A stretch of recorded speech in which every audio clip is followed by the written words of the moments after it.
Ikuku in London 1. Ikuku was a 45-year-old illiterate man from a small village. He was the only son of his parents, with two younger sisters, Adogo, who was 40, and Amoka, who was 35. Amoka had married a wealthy man who lived in London. 6 months after moving there, Amoka's husband invited Adogo, her husband, and their 3 children to join them in London.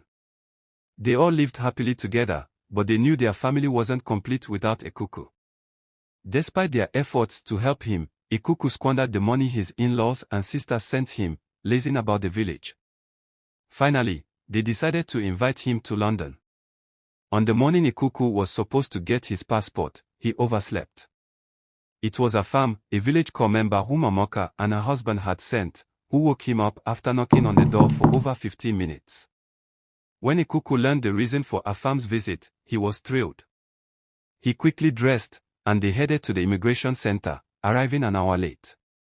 However, thanks to Afam's influence, Ikuku received his passport within 2 weeks. On the day of his departure, Afam came to pick him up and take him to the airport. At the airport, Ikuku entertained everyone with his stories, making them laugh. When it was time to leave, he bid farewell to Afam with a hug. During the flight, Ikuku slept and snored loudly, oblivious to his surroundings. A few hours later, he arrived in London. However, in his confusion and excitement, he mistakenly entered the wrong vehicle instead of the one sent by his in-law. When the driver sent to pick up Ikuku waited for 20 minutes without seeing him, he called his boss, Chukwumari, Amoka's husband, and explained the situation. Surprised, they tried dialing Ikuku's number, but it wasn't connecting. Chukwumari instructed the driver to wait another 30 minutes and then return if Ikuku didn't show up. The driver waited for 40 minutes, but when Ikuku didn't appear, he returned to his boss. Amoka, upon hearing about her brother's disappearance, began to cry, knowing how local and naive he could be. Amoka and Chukwumari reported the incident to the police, who promised to assist in finding Ikuku. Meanwhile, the driver who had picked up Ikuku was getting frustrated as he drove around the city, unsure of where to go. Ikuku tried to call his sister but lacked data and airtime. He confessed to the driver that he was lost and had mistaken him for his brother-in-law. Feeling hungry, Ikuku asked the driver to help him find food. The driver took him to a restaurant, instructing him to go inside and eat while he waited in the car.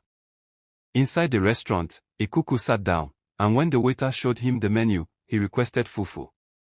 The waiter explained they didn't serve it and suggested he choose from the menu, but being illiterate, Ikuku couldn't read it. He asked for any rice they had, and the waiter brought him a dish. After finishing his meal, Ikuku asked for the price and was told it was $50. Mistaking it for 50 naira, he thought it was cheap and offered 200 naira, telling the waiter to keep the change. The waiter clarified that the price was in dollars. Shocked, Ikuku shouted "Ebuwu," drawing attention from other customers and staff. Ikuku told the waiter his dollars were in his bag in the car and asked her to follow him outside. When they reached the car, the driver was gone along with Ikuku's belongings. Distraught, Ikuku cried out about his lost money and property. The waiter took him to the restaurant manager, who threatened to call the police if Ikuku didn't pay. Ikuku explained his situation, and the manager asked him to call his family. Ikuku realized his phone was also in the car. With no other option, the manager involved the police. When they arrived, the manager explained the situation, and they took Ikuku to the station for further investigation. At the station, Ikuku recounted everything to the chief police officer, who remembered receiving a call about a missing person. After confirming Ikuku's identity, the chief called Chukwumari. Upon verifying the details, Chukwumari and Amoka rushed to the station. When they arrived, Amoka hugged her brother tightly.